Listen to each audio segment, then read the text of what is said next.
Right, let's watch the alternative investor with Nastassia Arendse. State-owned companies will continue to play a critical role in the functioning of South Africa's economy.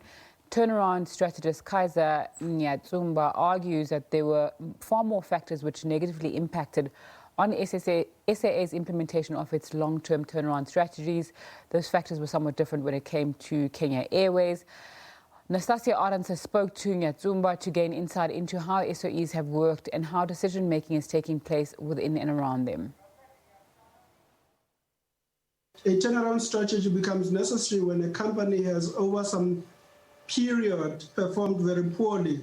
So there's a decline, and therefore it becomes necessary to put in place a measure to reverse the decline. That's when the turnaround strategy becomes important. In South Africa, we have a number of state-owned companies that have for some time now been implementing various turnaround strategies, and they have not been very successful at these endeavors. And given this situation, I felt it important to ask myself from a research perspective what it is that improves the chances of successfully implementing a turnaround strategy, and what might impact negatively on efforts to turn around the strategy. And I chose South African Airways as a case study and contrasted it with Kenya Airways in Kenya and Ethiopian Airlines in Ethiopia. Right. When it comes to, South African Airways, I mean, what is the key difference when it comes to their mandate versus the counterparts, that being, Kenyan Airways and Ethiopian Airlines? There are three key differences, Nastassia. The first one is that South African Airways, unlike Kenya Airways and Ethiopian Airlines, has what they call a dual mandate. Ethiopian Airlines has just one mandate, as does Kenya Airways, and they are meant to be commercially successful. South African Airways was meant to be commercially viable, while at the same time delivering on what they call a developmental mandate. And that developmental mandate was not funded by the state. So the airline had to generate enough revenue to cover its costs, but also to cover this developmental mandate. And the developmental mandate is defined differently by different people.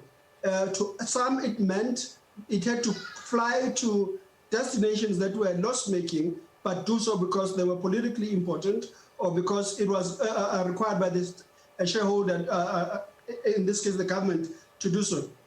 But the other thing is that South African, firstly, you've got to understand the aviation industry is very, very expensive, and it is an industry that has very, very low returns. It's very important in order to be competitive to ensure that an airline is appropriately capitalized. So the second point is that South African Airways was very poorly capitalized. Where the shareholder made commitments even to fund the implementation of the long-term turnaround strategy, that was not honored. It was honored in the breach until after the airline was placed in business rescue. Kenya Airways, however, was able to tap into the Kenyan government, that was the biggest, second largest shareholder, and KLM, the Dutch Royal Dutch Airlines, which was the biggest shareholder for capitalization, and even to go to the banks to raise much needed capital. And the government the shareholders were there to support that. Ethiopian Airlines did not have any need to go to the markets to raise capital or to the shareholders because it was always very, very profitable. And the third thing is South African Airways has to deal with the Public Finance Management Act, the PFMA. One of those provisions is that the board of SAA was required, when it takes important decisions, to have these decisions conveyed to the minister in the form of recommendations. And the minister applies his or her mind and then approves or rejects this. And the minister had a 30-day window period within which to come back to the airline. And often they did not come back within 30 days, and sometimes they did not come back at all to the airline. Now, this is an industry that requires agility. Quick decision-making is paramount. Now, as Kenya Airways and Ethiopian Airlines were not similarly constrained because they had no equivalent of a PFMA, and they were able to make decisions. And the locus of decision-making were the board of directors and the top management team. It was not the case at SAA. Finally, and there are very many things I can mention, but finally, SAA did not have stability at top management leadership level.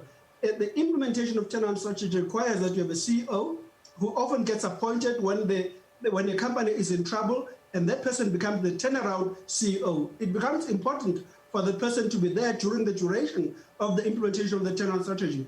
Now, SAA had over the past 10-year period, 11 CEOs.